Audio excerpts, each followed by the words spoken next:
How to get a void check on Bank of America online. So what we have to do here is first just search for Bank of America direct deposit form, and we want to open up this first link here, setting up a direct deposit.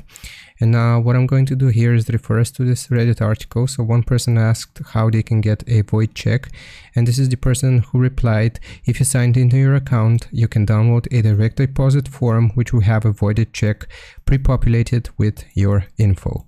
So like I said here, we will need to download a pre-filled direct deposit form. So this basically means that it's going to have all of your information and it's going to be a voided check here. So it's going to ask us for our user ID as well as our password.